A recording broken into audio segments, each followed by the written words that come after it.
मत इस्तेमाल कीजिए, फर्क नजर आएगा।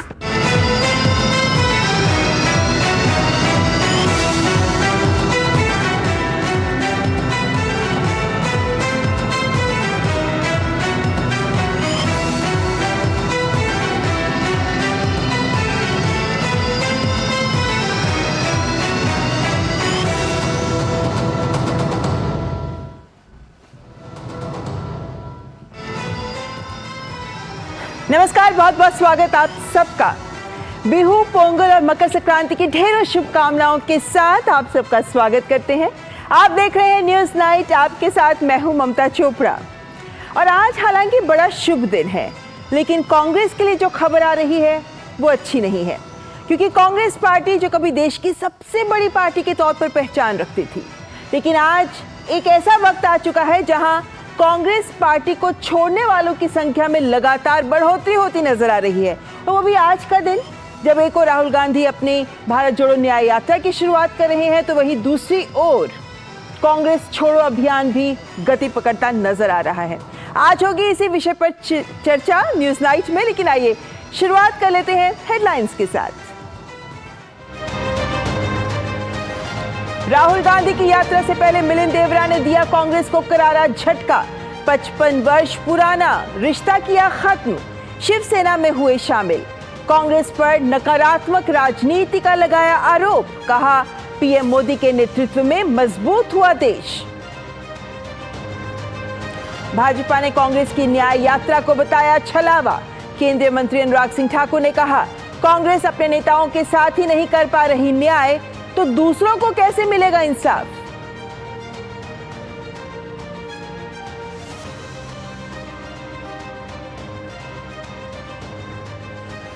प्रधानमंत्री नरेंद्र मोदी ने दिल्ली में केंद्रीय मंत्री एल मुरुगन के आवास पर पोंगल उत्सव में लिया हिस्सा, की पारंपरिक पूजा अर्चना।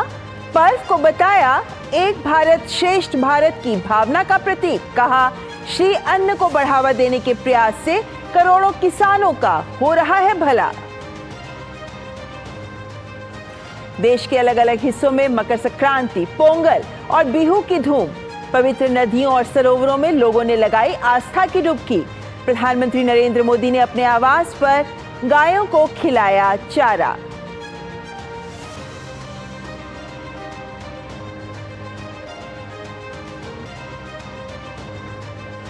प्रधानमंत्री के आह्वान पर देश भर के तीर्थ स्थानों और मंदिर परिसरों में स्वच्छता का महाअभियान। केंद्रीय मंत्रियों, मुख्यमंत्रियों और गणमान्य लोगों ने किया श्रमदान। रामलला की प्राण प्रतिष्ठा तक चलेगी विशेष स्वच्छता मुहिम।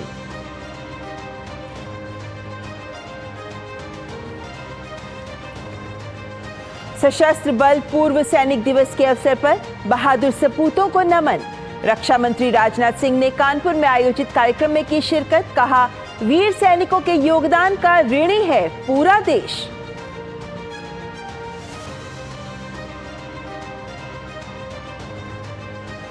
फिर बिगड़ी दिल्ली एनसीआर की हवा। सुबह 10 से 11 बजे के बीच औसत AQI 450 के पार। दिल्ली एनसीआर में graded action response plan grab 3 लागू।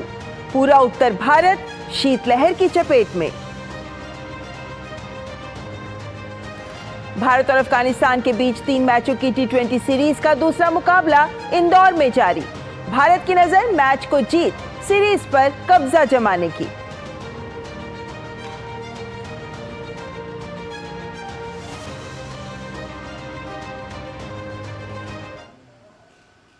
चलिए देखते हैं खबरें विस्तार से। तो मणिपुर से आज राहुल गांधी ने अपनी यात्रा की शुरुआत की, जिसे नाम दिया गया है भारत जोड़ो न्याय यात्रा। लेकिन अफसोस, जोड़ो से पहले ही तोड़ो आरंभ हो गया है।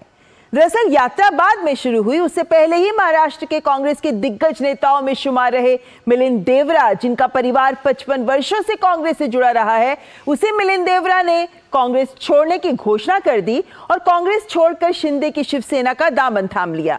और उन्होंने कहा कि उनके लिए ये निर्णय लेना आसान नहीं था, लेकिन कांग्रेस से निराश होकर उन्हें ये फैसला लेना पड़ा।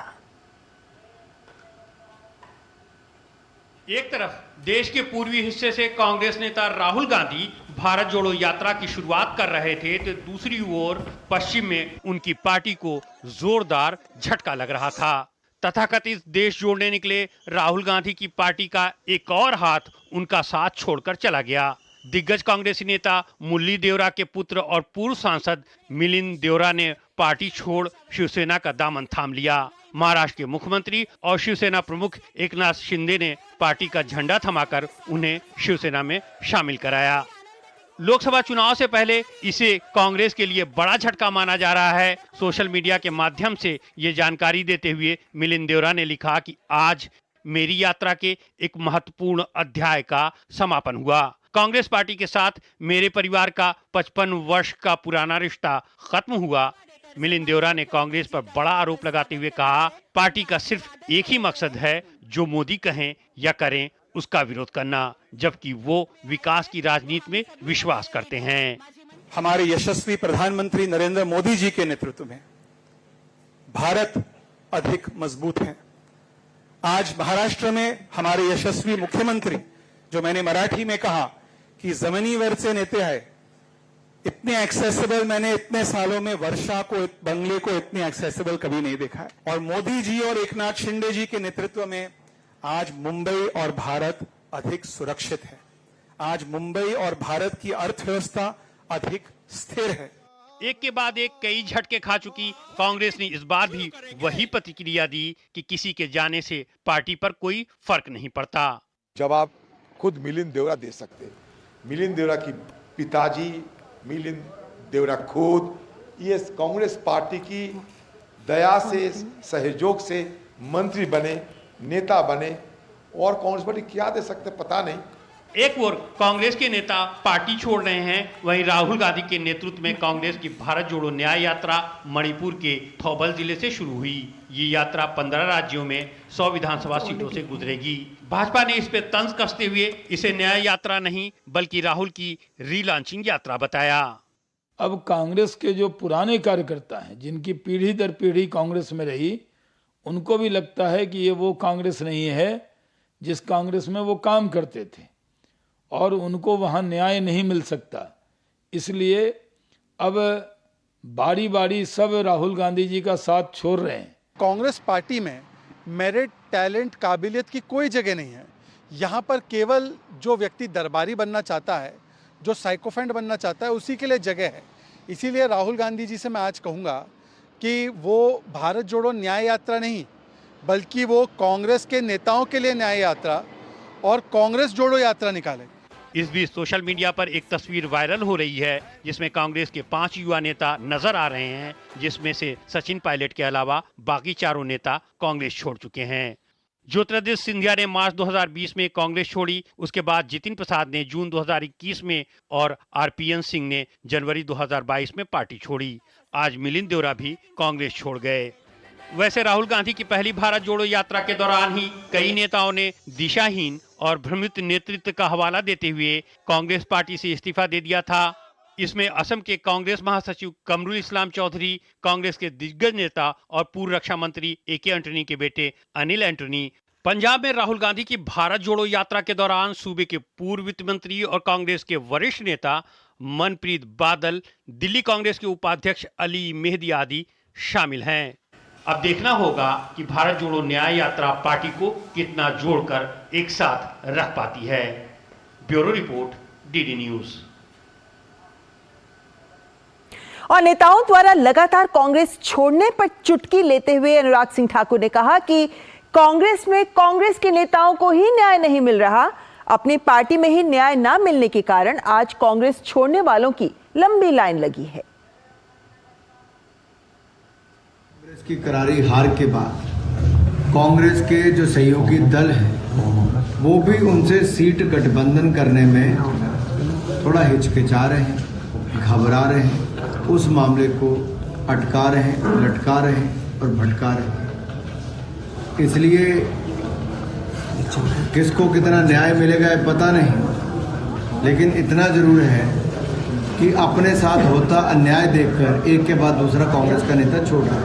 मिलिंद देवरा जी, जिनके परिवार 55 साल से कांग्रेस से जुड़ा था, उन्होंने भी कांग्रेस को टाटा बाय बाय बोल दी, क्योंकि न्याय नहीं हुआ। तो जाहिर है कि भाजपा जरूर कांग्रेस पर हमलावर है इस बात को लेकर, और इससे जुड़ा है आज का विशेष जो कहता है जोड़ो नहीं कांग्रेस छोड़ो अभियान। और इस पर चर्चा के लिए हमारे साथ जुड़े हैं अनिल बंसल जो वरिष्ठ पत्रकार हैं, साथ ही ऋषि शंकर मिश्र भी जुड़े हैं जो पॉलिटिकल एनालिस्ट हैं, और अनिला सिंह जो भाजपा प्रवक्ता, वे भी हमारे साथ जुड़ रही हैं।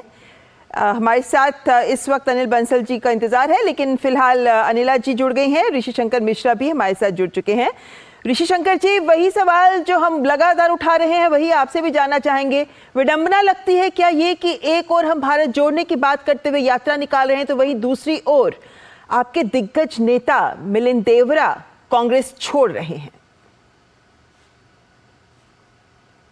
देखिए, मिलिंद देवरा जी ने वफादारी और दुकानदारी में से उन्होंने दुकानदारी को चुना है, और वो जानते हैं कि जहां से वो टिकट मांग रहे थे, अरविंद सावंत जो हैं शिवसेना उद्धव गुट के सांसद हैं, और इंडिया गठबंधन में वो सीट उद्धव ठाकरे शिवसेना को मिलने जा रही है। और बीजेपी को तो खुशी मनाने दीजिए, भाजपा के लिए कांग्रेस इतना प्रासंगिक है कि कांग्रेस के फूके हुए कारतूस यदि कांग्रेस पार्टी छोड़ती है तो बीजेपी ऐसे खुशी मना रही है। देखिए, अनुराग ठाकुर से लेकर तमाम बीजेपी के बड़े नेता इस पर बयान दे रहे हैं, ऐसे खुशी मना रही है जैसे कोई हीरा इन पे हाथ लग गया हो। तो अब बीजेपी को खुश होने दीजिए। और मिलिंद देवरा जी जो है वफादारी और दुकानदारी में उन्होंने दुकानदारी को चुना। जिस पार्टी ने 55 सालों तक उस परिवार, उस पार्टी को, उस नेता को, उनके पिता को सम्मान दिया, उसको सबसे कम उम्र में सांसद बनाने का काम किया, सबसे कम उम्र में केंद्रीय मंत्री जैसे महत्वपूर्ण पद पे आसीन करने का काम किया। जब पार्टी अभी क्राइसिस से गुजर रही है, पार्टी संघर्ष कर रही है, पार्टी विपक्ष में है, तो पार्टी के साथ रहने के बदले उन्होंने दुकानदारी को तरजीह दी है, वफादारी को तरजीह नहीं। चलिए, लेकिन ऋषि जी एक बात बताइए, आपने जो कहा वो बात मैंने सुन ली, ठीक है, तो कोई प्रभाव नहीं पड़ेगा। ठीक है, आपने अपने ये तो हमने कहा ही ना कि कांग्रेस कह रही है कोई फर्क नहीं पड़ता, भाई छोड़ जाओ, कोई फर्क नहीं पड़ता। लेकिन आपने भी एक बात कही, इससे पहले कि मैं एनालिस्ट के पास जाऊं, मैं आपसे ये सवाल जरूर पूछना चाहूंगी। आपने कहा फूके हुए कारतूस, लेकिन वो तो आपके मौजूदा सांसद, वो तो सांसद रहे हैं ना, आपके एक दिग्गज नेता माने जाते हैं, आपको सीट जीत के दिलाई उन्होंने। लगातार 2 बार चुनाव हार चुके हैं। नहीं, लेकिन इस वक्त तो सांसद थे ना, 14 में चुनाव हारा, जीत मायने नहीं रखती। मतलब अगर छोड़ा तो हार को ही गिनाएंगे आप, जीत को नहीं गिनाएंगे। चलिए अनिला जी, आपके पास आना चाहूंगी क्योंकि कांग्रेस की ओर से, ठीक, मैं वापस आऊंगी आपके पास। कैसे मान सकते हैं ऋषि जी, मैं वापस आऊंगी आपके पास। अनिला जी, एक बड़ी बात जो कांग्रेस के जितने नेता जो भी हमें बयान सुनने को मिल रहे हैं उसमें लगातार इस बात को उठा रहे हैं कि भाई ये जो बीजेपी है ये एक तरीके से भावनात्मक मुद्दों पर राजनीति कर रही है, और जो जमीनी जुड़े हुए मुद्दे हैं उनको दरकिनार करके जनता को बरगला रही है। क्या कहेंगे आप इस बात को लेकर, क्योंकि ये बयान लगातार हर मंच पर हमें कांग्रेसी नेताओं से सुनने को मिलते हैं? मेरी सबको राम राम। और जो इस प्रकार की बात करते हैं वो है कूक मंडू। आज जो है हम टेक्नोलॉजी एज में जी रहे हैं।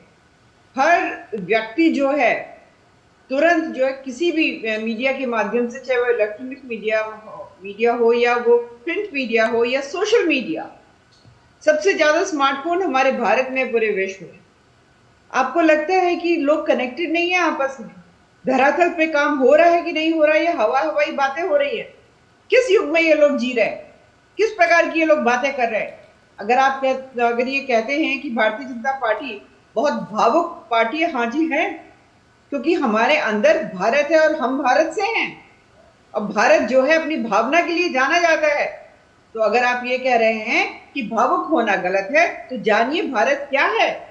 और भारत को जानना है तो भगवान श्री राम को जानिए, क्योंकि भारत से श्री राम है, श्री राम से भारत है, और भारतीय जनता पार्टी भारत से है, और भगवान श्री राम हमारे इष्ट हैं। आप लोगों का नाश विनाश इसीलिए हुआ है क्योंकि ना आप भारत के हुए ना आप राम के हुए। तो आप भावना नहीं, भागना जानते हैं। आज जब बड़े बड़े नेता आपकी पार्टी छोड़ रहे हैं तो उसके ऊपर किसी भी प्रकार का विचार विमर्श करने की जगह आप जो है अपने घमंड का परिचय दे रहे हैं। चले गए, दुकानदारी, ईमानदारी, किस प्रकार की भाषा का प्रयोग हो रहा है भाई? आपके बड़े बड़े चेहरे आप छोड़कर जा रहे हैं। मैं आपको बता रही हूँ, जिस राजनीतिक दल में आपने बरसों राजनीति की हुई हो, वो आपके परिवार की तरह हो जाता है और बेहद मजबूरी में आपको उसको छोड़ना पड़ता है, तो वो बहुत कष्टदायक होता है। उसका दुख समझना चाहिए। ज्योतिराज सिंधिया हो, अब मिलिंद देवरा हैं, आरपीएन सिंह जी हैं, अनेकों अनेक, और ऐसे भी है कुछ लोग कि जब कांग्रेस के पक्ष में ऋषि जी की तरह मेरे साथ बैठा करते थे तो पानी पी पी कर हमारे बड़े बड़े नेता जो हैं उनको गालियां देते थे, और आज वो भारतीय जनता पार्टी में शामिल हो गए हैं, उनको अपनी गलतियां समझ में आ गई हैं, तो असली आईना जो है विपक्ष को दिखा रहे हैं। चलिए अनिला जी, मैं इस वक्त बंसल जी को, अनिल बंसल जी हमारे साथ जुड़ गए हैं, उनको भी चर्चा में लेकर आना चाहूंगी। अनिल बंसल जी, एक बात तो स्पष्ट है कि ऐसे वक्त में जबकि लोकसभा चुनाव सर पर हैं, जबकि सभी पार्टियां अपनी रणनीति बनाने में लगी हुई हैं, जबकि इंडी गठबंधन में भी बैठकें हो रही हैं, चाहे वर्चुअल बैठक की हुई थी लेकिन फिर भी बैठकें हो रही हैं, कहीं ना कहीं प्लानिंग रणनीति को लेकर आगे आने का प्रयास हो रहा है। ऐसे माहौल में एक दिग्गज नेता का पार्टी छोड़ना कांग्रेस के लिए, कांग्रेस के भविष्य के लिए इस तरह की पहल को आप कैसे देखते हैं? क्योंकि हमने देखा कि जब भारत जोड़ो यात्रा, पहली इनकी यात्रा जो हुई थी राहुल गांधी की, उस समय भी हमने देखा बहुत से नेताओं ने पार्टी छोड़ी थी, और पिछले 2 सालों में तो बहुत से दिग्गज नाम हमारे सामने हैं। देखिए, ये हम नहीं कह सकते कि चुके हुए कारतूस हैं या 2 बार हारे हैं। हार और जीत तो राजनीति में चलती रहती है, पर हमको याद रखना चाहिए कि मुरली देवड़ा जो उनके पिताजी थे वो कांग्रेस के शीर्ष नेता रहे बहुत लंबे समय तक। बंबई प्रदेश कांग्रेस, वहाँ महाराष्ट्र कांग्रेस अलग और बंबई प्रदेश कांग्रेस करके अध्यक्ष वो उसके लगातार रहे। तो ये कह करके वो तो अब चुके हुए हैं, हार गए, उनके छोड़ने के कारण हो सकते हैं, पार्टी से उनकी नाराजगी हो सकती है, दूसरी जगह उनको ज़्यादा बेहतर भविष्य की संभावना भी हो सकती है, बहुत सारे कारण हो सकते हैं। लेकिन पार्टी छोड़कर जब लोग जाते हैं तो ये पार्टी के लिए झटका होता है, इससे हम इनकार नहीं कर सकते। अगर हम ऐसे कहेंगे, देखिए दल बनता कैसे है, लोग, जैसे गीत है कि लोग जुड़ते गए कारवां बनता गया, इसकी भी एक वैल्यू होती है। कोई एक अकेला आदमी पार्टी नहीं चला सकता, संगठन नहीं चला सकता, लोगों की आवश्यकता होती है, लोग चाहिए। जब लोग मिलते हैं तो उसका एक मैसेज जाता है। अगर इंडी गठबंधन बन रहा है तो क्यों मैसेज? वो ये दिखाना चाहते हैं कि हम बहुत सारे गठबंधन एक साथ, दल एक साथ आ रहे हैं। तो लोगों की वैल्यू है, दलों की वैल्यू है, नेताओं की वैल्यू है, इसको हम नकार नहीं सकते। अभी अनिला जी ने आरपीएन सिंह का नाम लिया, जितिन प्रसाद को भी हम देख सकते हैं। उनके पिताजी जितिन प्रसाद बड़े नेता थे कांग्रेस के, जितिन प्रसाद भी मंत्री रहे। बहुत सारे लोग जो राहुल गांधी के करीबी माने जाते थे, कुछ ना कुछ ऐसा हुआ है जो राहुल गांधी जी के व्यवहार से हुआ है, या पार्टी में उनको महत्व नहीं मिलता, या उनको जो भी, या जिस समय जो भाजपा का प्रभाव है, वर्चस्व है, उसको देखते उनको लगता है कांग्रेस में वो दम नहीं रहा, जो भी कारण हो सकते हैं। पर हम ये कहकर नहीं नकार सकते कि ये अवसरवादी हैं, ये सत्ता के भूखे हैं, ये सब चीजें ठीक नहीं है। छोड़कर जो जाता है वो कष्ट की बात है, दुख की बात है, और वो हर पार्टी के लिए क्षति है। चोपड़ा जी, मैं ये कहूंगा। जी बिल्कुल। लेकिन ऋषि जी, यहाँ पर यही सवाल मैं भी उठाना चाहती हूँ कि क्या मिलिंद देवड़ा का पार्टी छोड़ के जाना राहुल गांधी के लिए भी व्यक्तिगत तौर पर एक क्षति के रूप में देखा जाना चाहिए? क्योंकि 2009 का वो वक्त हमें याद करना होगा जब बहुत सारे युवा नेताओं को मंत्री पद दिया गया था और ये माना गया था कि ये राहुल गांधी की कोर टीम है, ये पार्टी का भविष्य है। लेकिन तब से अब हम देख चुके हैं कि किस तरीके से तमाम नाम गिनाए जा चुके हैं, और अब उसमें मिलिंद देवड़ा का नाम भी शामिल हो चुका है कि कहीं ना कहीं जो युवा सिपह सलार कहला रहे थे लोग, ये सभी नेता पार्टी छोड़ के चले गए, सचिन पायलट बचे हैं। देखिए ममता जी, मैं अनिल जी की बात से सहमत हूँ। एक छोटा सा पार्टी का कार्यकर्ता भी यदि पार्टी छोड़ कर जाता है तो उस एरिया, उस क्षेत्र के पर्सपेक्टिव, खासकर उस पार्टी के संदर्भ में कहीं ना कहीं नुकसान तो होती है। लेकिन सवाल ये उठता है कि यदि पार्टी के आप निष्ठावान कार्यकर्ता हैं, पार्टी विपक्ष में है, पार्टी 10 सालों से सत्ता में नहीं है, और तब जब पार्टी को सबसे अधिक आपकी जरूरत है, उस समय आप सिर्फ एक सांसदी के लिए, एक सांसदी टिकट के लिए पार्टी छोड़ देते हैं, तो उनके जो विचारधारा है, उनके जो राजनीतिक सोच है, उस पर सवाल उठता है। और सिर्फ मुझे लग रहा है कि पूरे दिन जो है आज एक नैरेटिव बनाया जा रहा है कि एक पूर्व सांसद, पूर्व केंद्रीय मंत्री ने कांग्रेस पार्टी छोड़ी है। पूरे डिबेट का जो विषय है इसी को केंद्रित करते हुए पूरे दिन चलाया जा रहा है। सवाल तब क्यों नहीं उठता है जब वसुंधरा राजे अभी हाल में ही आदरणीय प्रधानमंत्री जयपुर के दौरे पे थे, अब वसुंधरा राजे ने उस विधायक दल की बैठक जिसको प्रधानमंत्री ने संबोधित किया, उसको कहीं ना कहीं बहिष्कार करने का काम किया। ये मीडिया में कहीं खबर नहीं है। मीडिया इस खबर को इसलिए भी तो उठा रहा है क्योंकि लोकतंत्र में विपक्षी दल का मजबूत होना महत्वपूर्ण होता है। इसीलिए अगर कांग्रेस कमजोर हो रही है तो एक महत्वपूर्ण विषय है हमारे सामने। ममता जी आप विद्वान एंकर हैं, पूर्व मुख्यमंत्री वसुंधरा राजे बड़ी नेत्री हैं राजस्थान की, और प्रधानमंत्री जैसे लोकप्रिय ताकतवर नेता जब जयपुर नहीं, ये पार्टी राजनीति की बात नहीं हो रही है। नहीं, आप चर्चा को भटकाइए नहीं, ये अलग मुद्दा है, ये अलग मुद्दा है। हम इस समय जो बात कर रहे हैं, हम यही जानना चाह रहे हैं कि कांग्रेस का, लेकिन चलिए वक्त कम है, अनिला जी चलते थे, आपसे एक बयान जरूर, आपका एक कमेंट जरूर लेना चाहूंगी, खासकर तब जबकि कुछ नेता जो कांग्रेस के हैं वो ये भी कहते रहे हैं कि ये साजिश रही है। कुछ जो इंडी गठबंधन के नेता हैं उनका भी ये मानना है कि भाई जब भी कांग्रेस की तरफ से ऐसी कोई यात्रा की शुरुआत होती है, ऐसा कुछ ना कुछ दाव पेच बीजेपी की ओर से चल दिया जाता है।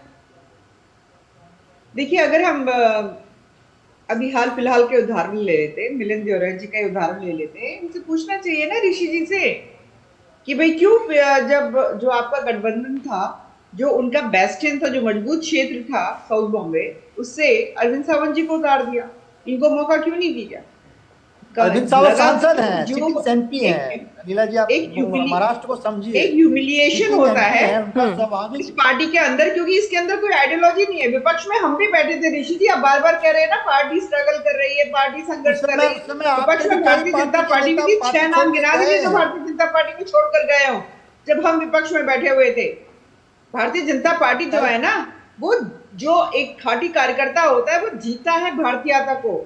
आपके यहाँ अंग्रेजों की बनाई हुई पार्टी है ना, तो कोई आइडियोलॉजी है ही नहीं, मतलब ही अटल बिहारी वाजपेयी के भतीजे पोते उन्होंने पार्टी में कहीं ना कहीं मुझे लगता है जी, कहीं ना कहीं जो दर्शक है उन्हें भी ये लगता है और एक बड़े वर्ग को ये लगता है, ऋषि जी, अनिला जी, ये लगता है जरूर एक वर्ग को कि कहीं ना कहीं कांग्रेस पार्टी में नेतृत्व की कमी महसूस की जा रही है, निर्णय लेने की क्षमता इसकी कमी महसूस की जा रही है इत्यादि। अलग अलग मंचों पर हम इन सवालों को उठते हुए नजर देखते रहे हैं और कहीं ना कहीं ये भी महसूस किया जाता है कि कांग्रेस इनके जवाब तलाश नहीं पा रही है। लेकिन फिर भी लोकतंत्र है, देश को उम्मीद है कि शायद कांग्रेस वक्त रहते संभल जाए, लेकिन देखना होगा कि कांग्रेस और इंडी गठबंधन इन चुनावों में आगे लेकर क्या रणनीति लेकर सामने आते हैं। वक्त इतना ही है फिलहाल। बहुत बहुत शुक्रिया आप सबका हमारे साथ जुड़ने के लिए। और फिलहाल यह वक्त तो चला एक ब्रेक का, लेकिन आप बने रहे हमारे साथ। हाजिर होंगे ब्रेक के बाद तमाम अन्य खबरों के साथ। देखते रहे न्यूज़ नाइट। Got it. सोचिए, अगर असल जिंदगी में ऐसी हालत हो तो कितनी मुश्किलें होती हैं, लेकिन शुक्र है बैंकिंग के लिए नहीं।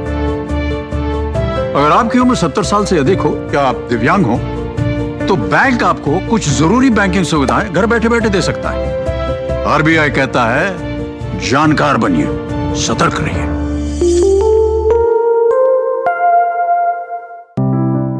लाइफ में फाइनेंशियल आजादी के लिए एनपीएस जरूरी है। रिटायरमेंट में फाइनेंशियल आजादी रहे जारी, एनपीएस से आज ही करें तैयारी। एनपीएस जरूरी है। अभी नहीं करना मतलब? मुझे नहीं करना दूसरा बच्चा अभी। अरे पर क्यों नहीं करना, बताओ। आज रेडियो पे बता रहे थे कि पहले और दूसरे बच्चे के बीच अंतर रखना कितना जरूरी है।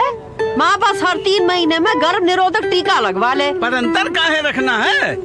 बच्चों के भविष्य के लिए। आगे जाके बच्चा कितना होनहार होगा ये पहले 2 साल में ही तय हो जाता है, क्योंकि बच्चे का 80% मानसिक विकास इसी समय में होता है। बताओ। सुन बब्बन, हिसाब कब करेगा तू? भाग कर रहा है। तो जरूरी है कि माँ बाप बच्चे के साथ खेले, उन्हें कहानियाँ सुनाएं। दूसरा भी आ गया तो फिर दोनों का ध्यान कैसे रखेंगे, हैं? समझे? समझे। इस उम्र में समझ के क्या कर लोगे? अरे काकी, अब तो हम भी समझ गए। बच्चों के विकास और माँ की सेहत के लिए बच्चों में अंतर जरूरी है।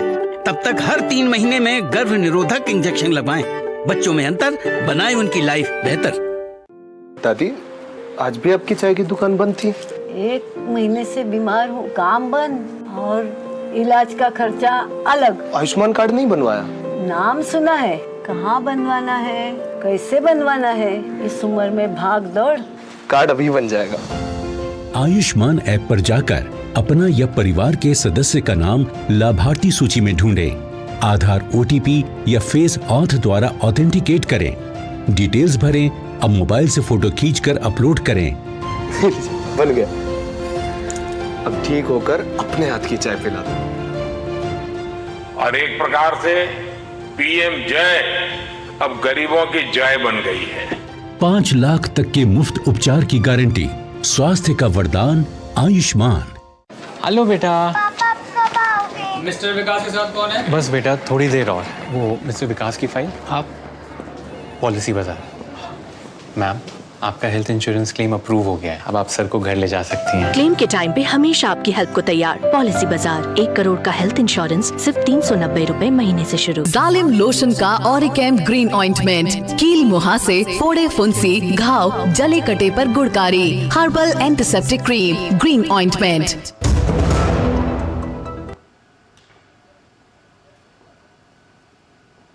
और न्यूज नाइट में आइए अब देख लेते हैं रामनगरी अयोध्या से जुड़ी हुई कुछ खबरें।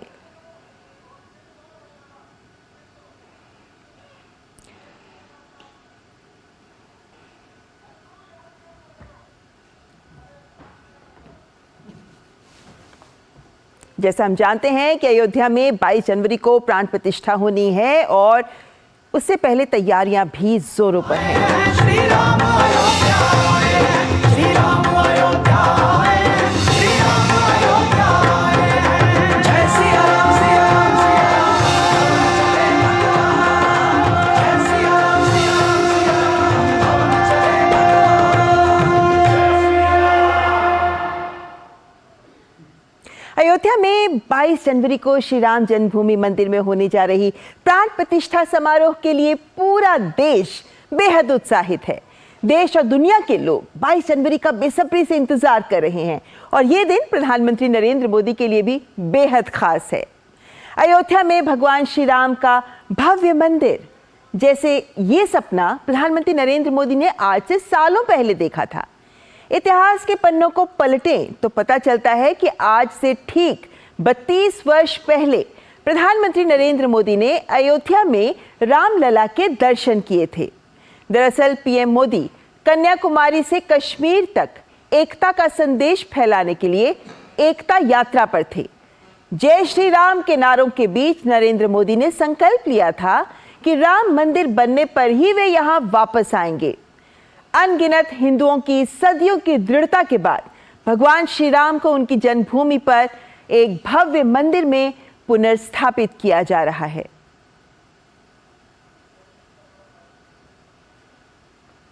तो जाहिर है कि रामलला के इस राम मंदिर को लेकर बहुत सी ऐसी बातें हैं जो हम आप तक लगातार लेकर आते रहते हैं। और स्वच्छ तीर्थ, प्रधानमंत्री ने इस हैशटैग को शुरू किया और साथ ही देशवासियों से मंदिरों को, पूजा स्थलों को स्वच्छ बनाने का आह्वान भी किया। इसके बाद रविवार को मकर संक्रांति के अवसर पर सामान्य जन ही नहीं, विभिन्न केंद्रीय मंत्रीगण, राज्यों के मुख्यमंत्रियों समेत भाजपा के वरिष्ठ नेता और कार्यकर्ता भी इस अभियान का हिस्सा बनते नजर आए। अयोध्या में रामलला की प्राण प्रतिष्ठा को लेकर देश भर में अभूतपूर्व उत्साह है। वर्षों बाद प्रभु राम पधार रहे हैं। रामलला भव्य राम मंदिर में विराजमान होने जा रहे हैं। उनके स्वागत के लिए अयोध्या तैयार है। सिर्फ अयोध्या ही क्यों, पूरा देश राममय है। सफाई सुथराई सिर्फ अयोध्या नहीं बल्कि पूरे देश में चल रही है। रविवार को देश भर के मंदिरों, तीर्थस्थलों में कुछ ऐसा ही नज़ारा देखने को मिला जब प्रधानमंत्री नरेंद्र मोदी के आह्वान पर स्वच्छता अभियान चलाया जा रहा है। केंद्रीय मंत्री और मुख्यमंत्री समेत भाजपा के वरिष्ठ नेता से लेकर कार्यकर्ता तक इस अभियान में शामिल हुए।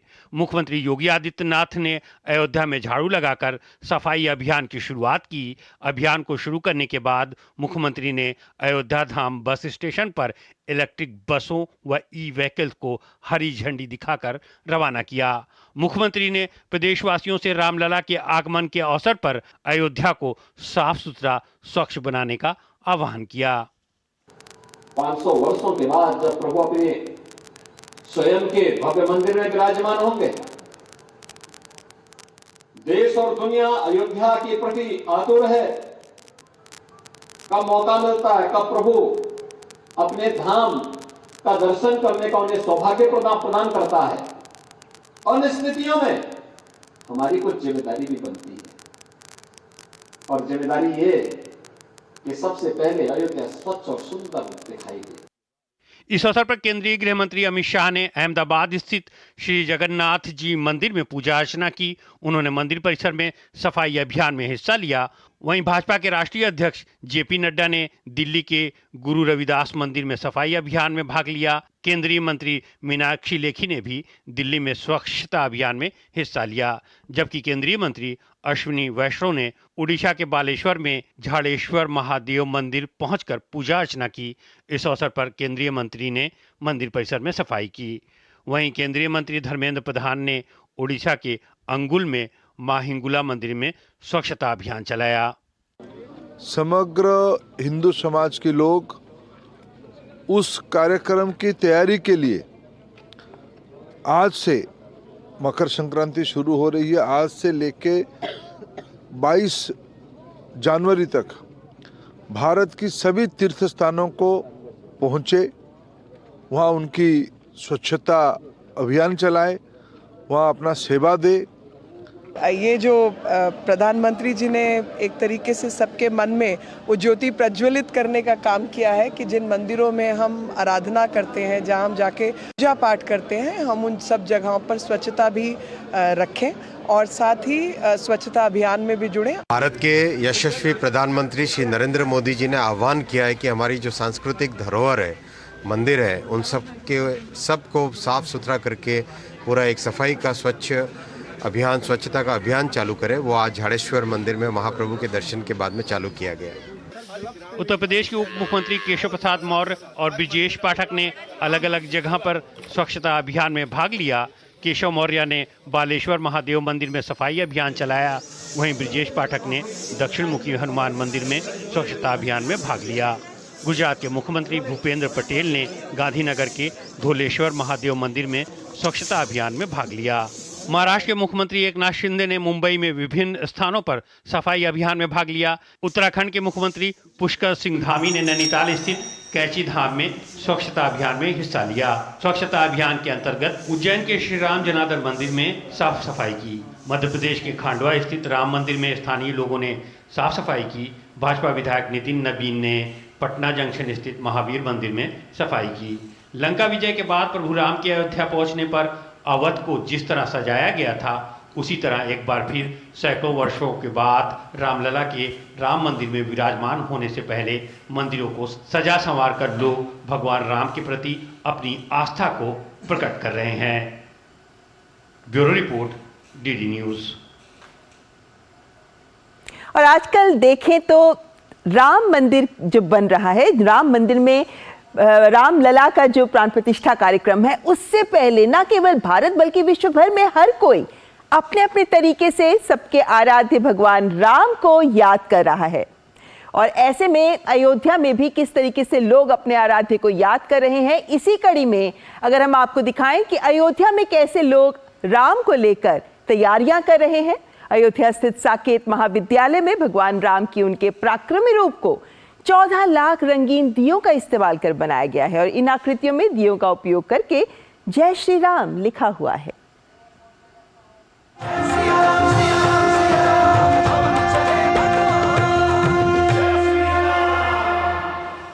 भगवान राम की नगरी में प्राण प्रतिष्ठा को लेकर अयोध्या को सजाया और संवारा जा रहा है। अयोध्या त्रेता युग की तरह नजर आ रही है। एक बार फिर अयोध्या में बड़े कार्यक्रम का आयोजन किया जा रहा है, जिसमें भगवान के मंदिर मॉडल के साथ साथ धनुर्धारी स्वरूप के साथ पीएम मोदी और यूपी के सीएम योगी की तस्वीर मोज़ेक आर्ट के जरिए बनाई गई है। अयोध्या के साकेत महाविद्यालय परिसर में 14 लाख दीपक जलाए गए। ये दीपक बेहद खास हैं, क्योंकि 14 लाख दीपक जलाकर एक बार फिर कीर्तिमान स्थापित करने का प्रयास किया गया है। ये एक मोज़ेक आर्ट है जिसे रंगीन दियों से बनाया जाता है। इसमें हमारे प्रधानमंत्री जी की जो मिशन है लोकल फॉर वोकल, उसको हम लोगों ने जमीन पर उतारने का काम किया है। आप देख सकते हैं कि हम लोग अयोध्या के ही कलाकारों के द्वारा इस मोज़ेक आर्ट को बनवा रहे हैं, जिसमें 14 लाख दियों को हम लोगों ने अयोध्या से ही परचेज किया है और इसके माध्यम से हम लोग यहाँ पे एक बहुत बड़ा वर्ल्ड रिकॉर्ड एक बनाने जा रहे हैं, जिसमें अयोध्या का नाम वर्ल्ड रिकॉर्ड में दर्ज हुआ। इन दियों को बनाने का काम यहाँ की महिलाओं ने किया, जिनका कहना है कि उनके लिए सौभाग्य की बात है कि वो प्रभु श्री राम के कार्य में लगी हैं। राम जी की प्रतिमा बन रही है, 14 लाख दिए हैं इसमें, और जो है यहाँ राम जन्मभूमि के भी दृश्य दर्शाए गए हैं। जय श्री राम भी लिखा हुआ है, राम भगवान के भी मतलब तस्वीर बनाए गए हैं और बॉर्डर में हम लोग मतलब दीपक बिछाएंगे, उसमें दिए जलाए जाएंगे और इससे हम लोग मतलब बहुत खुश हैं। और जो है हमको रोजगार भी यहाँ मिला है, अवसर भी मतलब राम भगवान की वजह से हम लोग को अवसर भी मिल गया है। ये 14 लाख दीपक अलग अलग रंगों में नजर आ रहे हैं, यानी कि 14 लाख दीपक 14 रंगों में नजर आ रहे हैं। लोकल फॉर वोकल को बढ़ावा देते हुए आयोजकों ने अयोध्या के कुम्हारों से 14 लाख दीपक की खरीदारी की है, जिससे अध्यात्म के साथ साथ रोजगार के भी मौके सृजित हो रहे हैं। असीम मिश्रा की रिपोर्ट, डीडी न्यूज, अयोध्या।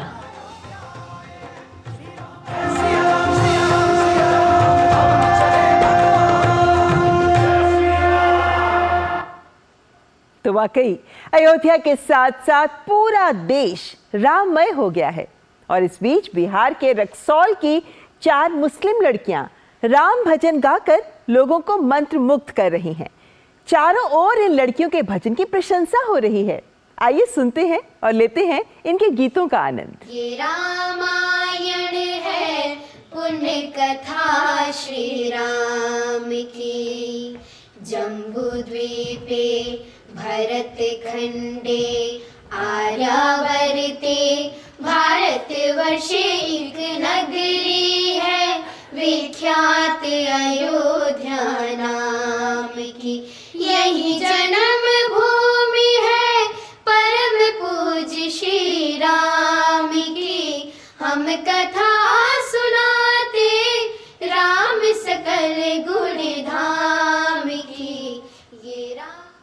तो वाकई इन बच्चियों के गीत में भी कितना मधुर भक्ति रस झलकता है। और कहें तो ये राम मंदिर वो मंदिर है जिसकी द्वारा राम धुन पूरे विश्व में गूंज रही है। फिलहाल यह वक्त एक ब्रेक का, आप देखते रहें न्यूज़ नाइट। लाइफ में फाइनेंशियल आजादी के लिए एनपीएस जरूरी है। रिटायरमेंट में फाइनेंशियल आजादी रहे जारी, एनपीएस से आज ही करें तैयारी। एनपीएस जरूरी है। शराब, धूम्रपान या नशीली दवाइयों को ना कहने में असमर्थ है? सहायता प्राप्त करने के लिए टेलीमानस के 14416 पर कॉल करें। जब से माँ को नानी के यहाँ भेजा, कितने चिड़चिड़े हो गए हो। बेटा टीबी है उसको। टीबी का इलाज तो यहाँ भी हो सकता है, फिर क्यों भेज दिया? अगर वो यहाँ रहती ना तो लोग कन्नी काट रहे होते हमसे। मुझे लोग नहीं, मम्मी। अरे क्या अर्जुन,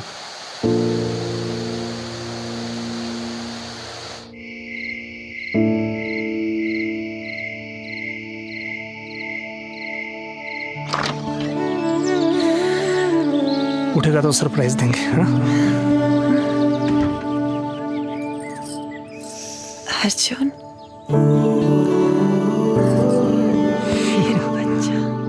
बहुत मिस कर रहा था तुमको। और मैं भी टीवी रिमोट का सर पर समझ नहीं पा रहा था। अपनों का जोड़ है टीबी का तोड़, तो फिर भेदभाव क्यों? टीबी के इलाज में अपनों का साथ दें। जालिम लोशन का ऑरिकैम ग्रीन ऑइंटमेंट, कील मुहासे, फोड़े फुंसी, घाव, जले कटे पर गुड़कारी, herbal antiseptic cream, green ointment. और ब्रेक के बाद बात पोंगल की करें तो प्रधानमंत्री नरेंद्र मोदी ने कहा है कि पोंगल का त्योहार एक भारत श्रेष्ठ भारत की भावना को दर्शाता है। उन्होंने कहा कि एकता की यही भावना 2047 के विकसित भारत को मजबूती प्रदान करेगी। उन्होंने नई दिल्ली में सूचना और प्रसारण राज्य मंत्री एल मुरुगन के आवास पर आयोजित पोंगल कार्यक्रम में हिस्सा लिया।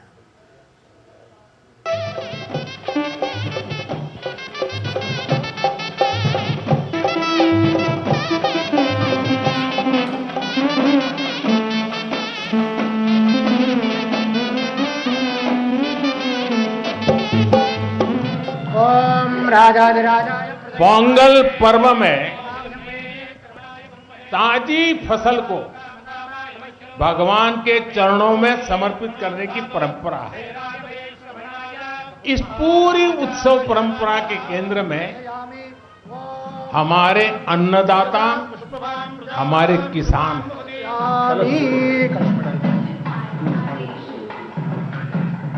पोंगल दक्षिण भारत के प्रमुख त्योहारों में से एक है और इस पर्व को बहुत धूमधाम से मनाया जाता है।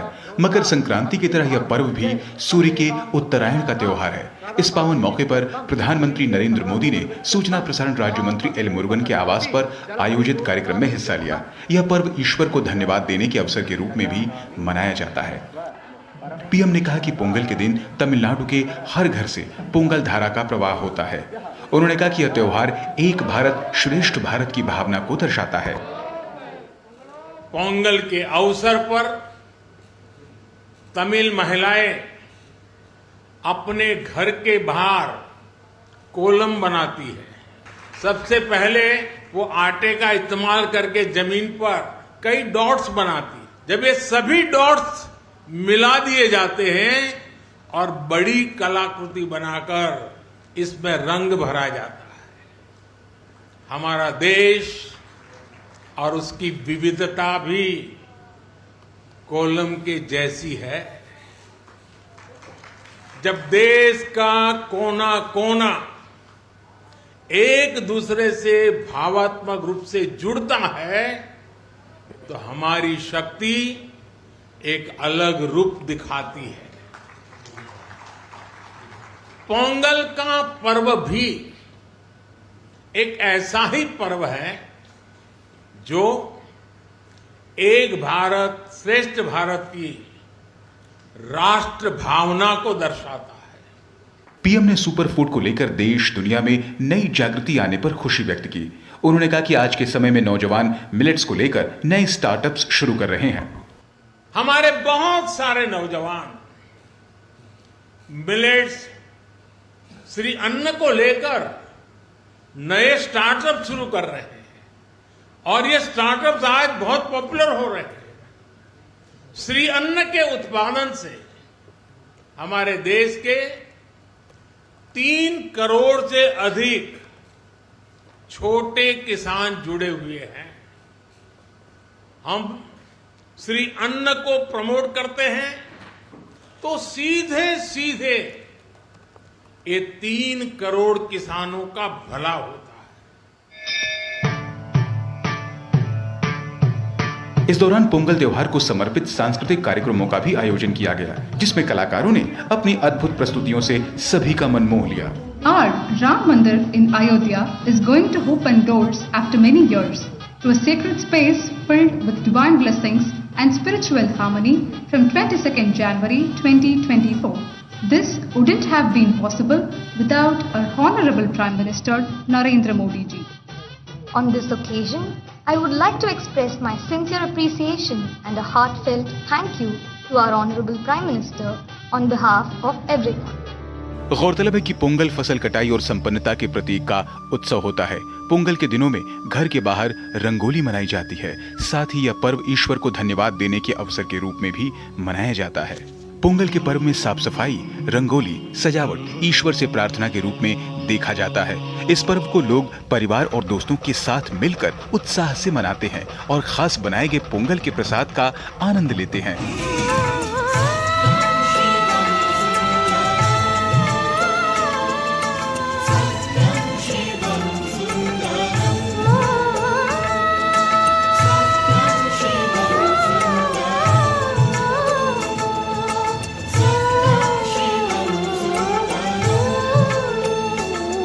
ब्यूरो इनपुट के साथ रजनीश त्रिपाठी की रिपोर्ट, डीडी न्यूज।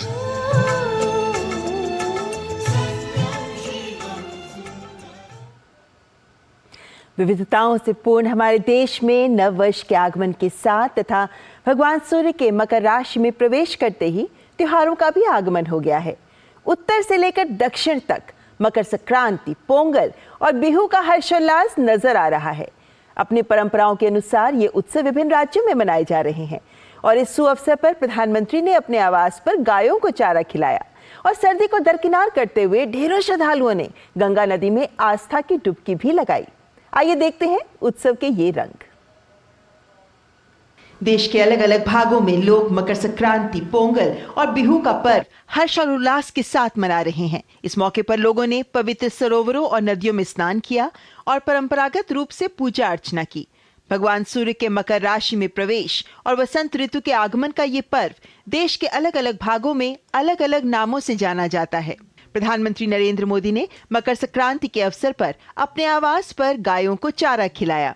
इस अवसर पर हरिद्वार की हर की पौड़ी पर बड़ी संख्या में श्रद्धालुओं ने गंगा नदी में आस्था की डुबकी लगाई। श्रद्धालुओं की भक्ति के आगे कड़ाके की सर्दी का भी असर देखने को नहीं मिला। हिंदू धर्म में मकर संक्रांति के अवसर पर गंगा में स्नान और दान को बेहद अहम माना जाता है। उधर हजारों श्रद्धालुओं ने पश्चिम बंगाल में दक्षिण 24 परगना में गंगा सागर में स्नान किया। बहुत अच्छा लग रहा है हमें जहाँ आके गंगा मैया के आके बहुत अच्छा लग रहा है हमें।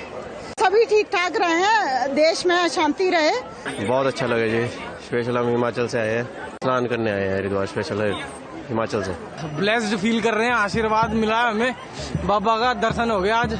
आंध्र प्रदेश के मुख्यमंत्री वाईएस जगन रेड्डी ने अमरावती में मकर संक्रांति समारोह में हिस्सा लिया। वहीं तमिलनाडु में पोंगल का त्योहार परंपरागत हर्षोल्लास के साथ मनाया गया। 4 दिन तक चलने वाले इस त्योहार के पहले दिन लोग सवेरे सूर्य को अपनी फसलें भेंट करते हैं। श्रद्धालु गन्ने से बने पंडाल के नीचे, घरों के बाहर पारंपरिक मिट्टी के चूल्हे पर रंग बिरंगे बर्तनों में दूध, चावल, मूंग दाल, गुड़ और घी मिलाकर भोजन पकाते हैं। घरों के बाहर रंग बिरंगी रंगोली बनाई गई। साथ ही आम की पत्तियों से तोरण भी तैयार किए गए। डिंडीगुल के वट्टाला गुंडू में परंपरागत रेकला दौड़ का भी आयोजन किया गया। It is the day when our sun god Suryan moves to Makar Rashi, and on this day the entire country celebrates this day in one form or the other. Here in Tamil Nadu we celebrate it as Pongal. It's a day when we celebrate by offering the first yield of harvest to the gods. Kerala में मकर विलक्कू उत्सव से पहले भगवान अयप्पा की पूजा करने के लिए बड़ी संख्या में भक्त शबरीमाला मंदिर पहुंचे। वहीं असम में फसल कटाई का त्योहार माघ बिहू मनाया गया। इसे भोगाली बिहू और माघोर दोमाही भी कहा जाता है। लोगों ने सुबह स्नान के बाद धार्मिक अनुष्ठान किए और एक दूसरे को भोजन तथा मिठाइयों का वितरण किया। माघ बिहू से एक दिन पहले उरुका होता है, जो असमी कैलेंडर के अनुसार पौष महीने का अंतिम दिन है। Bureau report, DD news. तो हमारे सामाजिक जीवन में ऊर्जा का संचार करते हैं हमारे ये त्योहार। फिलहाल यहाँ वक्त एक ब्रेक का, देखते रहे न्यूज नाइट। जब दांत खाज की खुजली पे ना हो काबू तो उसे गमछे से नहीं छुपाते बाबू। तो फिर उसे भगाए कैसे? जालिम लोशन लगाकर दांत खाज की खुजली, एक्जिमा जड़ से निकाले। अभी खरीदे जालिम लोशन। जालिम लोशन का ऑरिकैम ग्रीन ऑइंटमेंट कील मुहासे, फोड़े फुंसी, घाव, जले कटे पर गुड़कारी। Herbal antiseptic cream green ointment. जल्दी करो यार प्लीज, जल्दी। दूसरा कोई मैच है क्या? ऐसा ही कुछ है यार, बैंक जाना है दादाजी को लेके। हाँ यार, उम्र होने पर कभी कभी मदद तो लगती है, पर बैंकिंग में नहीं। वैसे भी आरबीआई कहता है सीनियर सिटीजन सबसे पहले। अगर आप 70 साल से ऊपर हैं और आप बैंक नहीं जा सकते तो बैंक आएगा आपके पास जरूरी सेवाएं लेकर, वो भी वाजिब दरों पर। सीनियर सबसे पहले। आरबीआई कहता है जानकार बनिए, सतर्क रहिए। लाइफ में फाइनेंशियल आजादी के लिए एनपीएस जरूरी है। रिटायरमेंट में फाइनेंशियल आजादी रहे जारी, एनपीएस से आज ही करे तैयारी। एनपीएस जरूरी है। माँ, ये खीर किसके लिए? आज तेरे दादाजी का जन्मदिन है, उनके लिए। तो मैं दादाजी को क्या दूँ? अपना मोबाइल फोन देना। ये क्या कर रही है? दादाजी के लिए आयुष्मान कार्ड बना रही हूँ। घर बैठे? हाँ। आयुष्मान ऐप पर जाकर अपना या परिवार के सदस्य का नाम लाभार्थी सूची में ढूंढें। आधार, ओटीपी या फेस ऑथ द्वारा ऑथेंटिकेट करें। डिटेल्स भरें। अब मोबाइल से फोटो खींचकर अपलोड करें।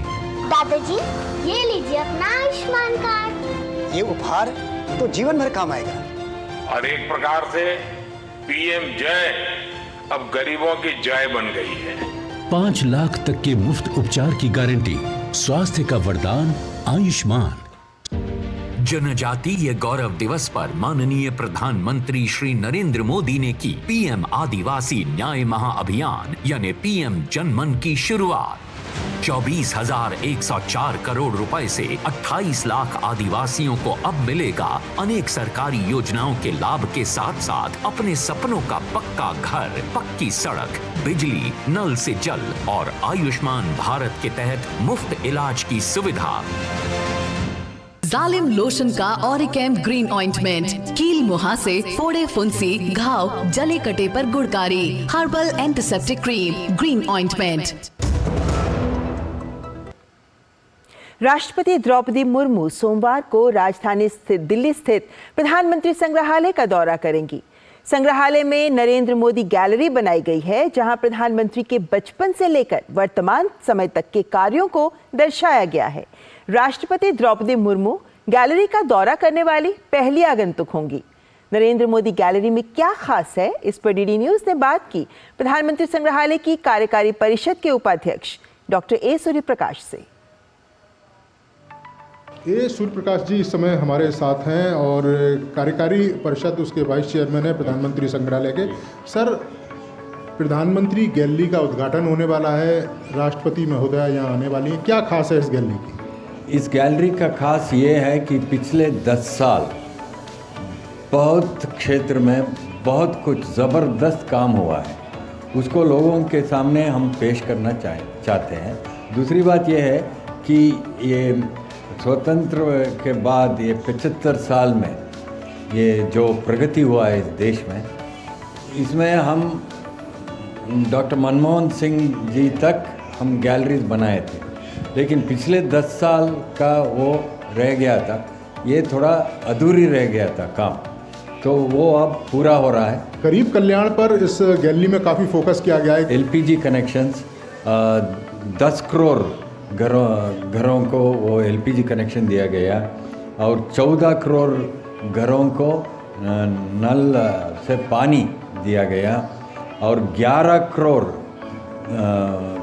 घरों को ये टॉयलेट बनाने के लिए ये सुविधा, ये व्यवस्था किया है सरकार ने। ये ऐसे अन्य कार्यक्रम हैं।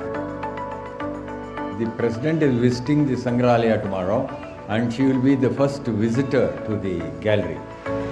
Sushasan, Videsh नीति, पर्यावरण, विकास, चंद्रायन वगैरह, ये इट्स वेरी इंटरैक्टिव। मतलब एक विजिटर आके वो खुद वो चला के अनुभव कर सकते हैं। तो ये थे हमारे साथ ए सूर्यप्रकाश जी जो बता रहे थे कि प्रधानमंत्री संग्रहालय में जो मोदी गैलरी है वो किस तरह की है। देश दुनिया के तमाम लोग यहाँ आकर देख सकते हैं प्रधानमंत्री के विकास के उन कार्यों को जो लगातार जारी हैं। Neeraj Singh, DD news, Delhi. 29 जनवरी इस तारीख का सभी छात्रों को बेसब्री से इंतजार है, जब प्रधानमंत्री नरेंद्र मोदी के लोकप्रिय संवाद कार्यक्रम परीक्षा पे चर्चा के 7वें संस्करण का आयोजन होगा। कार्यक्रम में शामिल होने के लिए इस साल रिकॉर्ड 2 करोड़ 26 लाख छात्रों, शिक्षकों और अभिभावकों ने पंजीकरण कराया है। नई दिल्ली के भारत मंडपम में आयोजित होने वाले परीक्षा पे चर्चा कार्यक्रम में प्रधानमंत्री करीब 4000 प्रतिभागियों के साथ संवाद करेंगे। प्रधानमंत्री नरेंद्र मोदी विभिन्न अवसरों पर स्कूली छात्रों के साथ संवाद करने का मौका नहीं छोड़ते, पर परीक्षा पे चर्चा कार्यक्रम प्रधानमंत्री का सबसे पसंदीदा कार्यक्रम है, जिसके जरिए वो देश के अलावा विदेशों के छात्रों के साथ भी रूबरू होते हैं और उन्हें परीक्षा के तनाव से बेहतर तरीके से निपटने के गुर बताते हैं। परीक्षा पे चर्चा के 7वें संस्करण में आगामी 29 जनवरी को प्रधानमंत्री छात्रों के अलावा अभिभावकों और शिक्षकों के साथ भी संवाद करेंगे, ताकि छात्रों को उनकी सभी आकांक्षाओं और लक्ष्यों को पूरा करने में सक्षम बनाया जा सके। इस कार्यक्रम में शामिल होने के लिए गत 11 दिसंबर को माईगॉव पोर्टल पर परीक्षा पे चर्चा प्रतियोगिता 2024 की शुरुआत की गई। परीक्षा पे चर्चा को लेकर छात्रों के उत्साह का अंदाजा इसी बात से लगाया जा सकता है कि इस बार रिकॉर्ड 2 करोड़ 5 लाख से अधिक छात्रों ने कार्यक्रम में शामिल होने के लिए माईगॉव पोर्टल पर पंजीकरण कराया है। प्रत्येक वर्ष 15 जनवरी को सेना दिवस मनाया जाता है। आइए देखते हैं सेना दिवस की पूर्व संध्या पर सेना प्रमुख मनोज पांडे का ये वीडियो संदेश।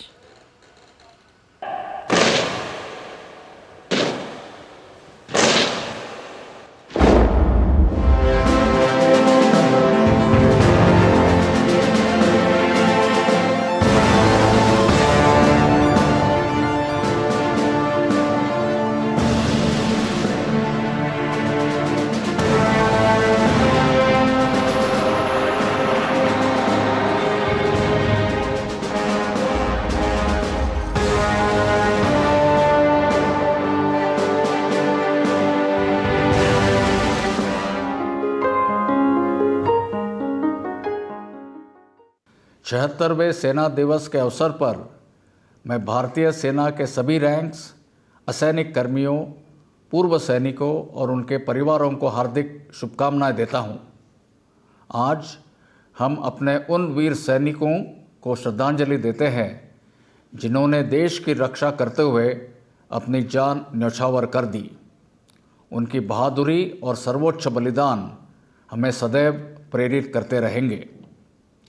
मैं वीर नारियों के बलिदान और सहनशीलता को भी नमन करता हूं और उनके प्रति हमारे समर्थन की पुनः पुष्टि करता हूं। हमारे देश को प्रगति और विकास के पथ पर अग्रसर रहने के लिए एक स्थिर और सुरक्षित वातावरण आवश्यक है, जिसको अंजाम देने में भारतीय सेना की अहम भूमिका है। भारतीय सेना का प्रत्येक सदस्य हर खतरे और चुनौती का सामना करने के लिए पूरी तरह समर्पित है। देश की सीमाओं पर हम दृढ़ रूप में और मजबूती से तैनात हैं तथा सीमावर्ती क्षेत्रों की रक्षा के लिए तैयार है। भीतरी इलाकों में आतंकवाद के प्रति भी हमारी कार्यवाही एक प्रोफेशनल तरीके से अन्य सिक्योरिटी फोर्सेस और एजेंसी के साथ मिलजुल कर जारी है। सिविल एडमिनिस्ट्रेशन के समर्थन में, मानवीय सहायता में, प्राकृतिक आपदाओं के दौरान राहत और बचाव कार्यों में और राष्ट्र निर्माण के क्षेत्र में हमारा योगदान जारी रहेगा। United nation peace keeping missions और मिलिट्री डिप्लोमेसी की जिम्मेदारियों को भी हम बखूबी निभा रहे हैं। आज हमारा देश एक नए युग की सीमा पर खड़ा है। हम सभी ने अपने देश की स्वतंत्रता के 100 वर्ष पूरे होने के अवसर पर एक विकसित राष्ट्र के रूप में उभरने का संकल्प लिया है। मैं देशवासियों को विश्वास दिलाना चाहता हूं कि भारतीय सेना देश की प्रगति में एक प्रतिरक्षक का दायित्व पूर्ण रूप से निभाएगी। हमारी सेना एक प्रशिक्षित, सुसज्जित और युद्ध अनुभवी सेना है जो देश पर आने वाले संकट और चुनौतियों का सामना करने के लिए हमेशा तैयार है। सेना को भविष्य के लिए तैयार करने के लिए पिछले साल हमने एक संपूर्ण परिवर्तन यानी ट्रांसफॉर्मेशन की प्रक्रिया आरंभ की थी। इस संकल्प में हमने कई उपलब्धियां प्राप्त की है और यह पहल अब भी जारी है। अपनी क्षमताओं को प्रबल बनाने की कोशिशें आत्मनिर्भरता की नींव पर अग्रसर है। भारतीय सेना को एक मॉडर्न, अजाइल, टेक्नोलॉजी इनेबल्ड और फ्यूचर रेडी फोर्स बनाने के लिए हम प्रगति के पथ पर अग्रसर रहेंगे और इसे अधिक प्रबल, सशक्त और तत्पर बनाएंगे। भारतीय सेना वर्ष 2024 को ईयर ऑफ टेक्नोलॉजी अब्जॉर्प्शन के रूप में क्रियान्वित करेगी। मुझे विश्वास है कि टेक्नोलॉजी के द्वारा हम प्रगति की ओर और सक्षम बनेंगे। अपने भूतपूर्व सैनिक तथा वीर नारियों के प्रति हमारी जिम्मेदारी एक प्रतिबद्धता है।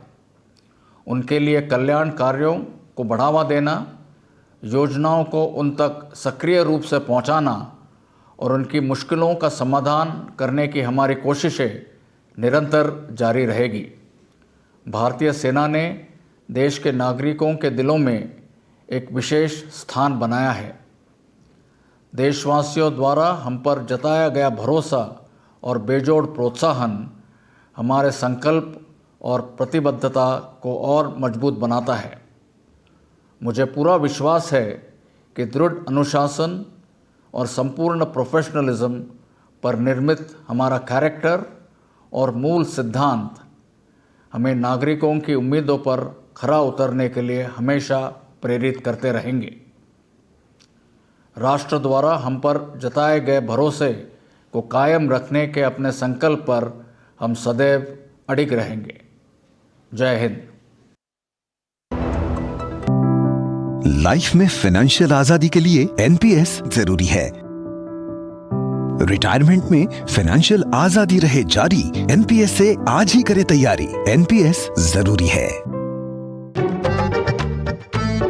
जब दांत खाज की खुजली पे ना हो काबू तो उसे गमछे से नहीं छुपाते बाबू, तो फिर उसे भगाए कैसे? जालिम लोशन लगाकर दांत खाज की खुजली, एक्जिमा जड़ से निकाले। अभी खरीदे जालिम लोशन। जालिम लोशन का ऑरिकैम ग्रीन ऑइंटमेंट, कील मुहासे, फोड़े फुंसी, घाव, जले कटे पर गुड़कारी। Herbal antiseptic cream, green ointment.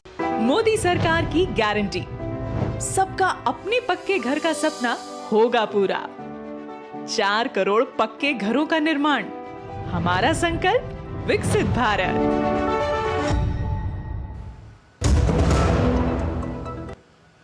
और न्यूज़ नाइट के अंत में आपको छोड़े जा रहे हैं देश से जुड़ी कुछ अन्य महत्वपूर्ण खबरों के साथ। आप देखें ये खबरें तेज रफ्तार में। हमारी पूरी टीम को दीजिए इजाजत। नमस्कार।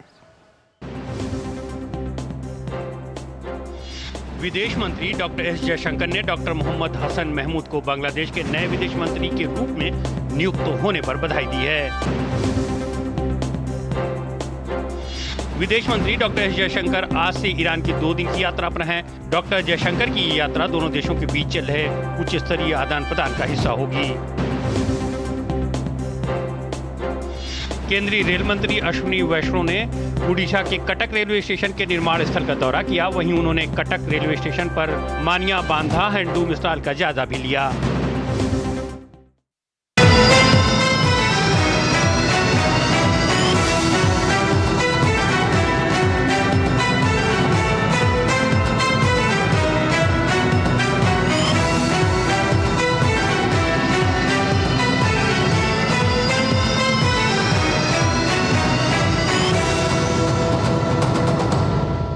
न्यूज़ नाइट के प्रायोजक थे वंडर सीमेंट इस्तेमाल कीजिए।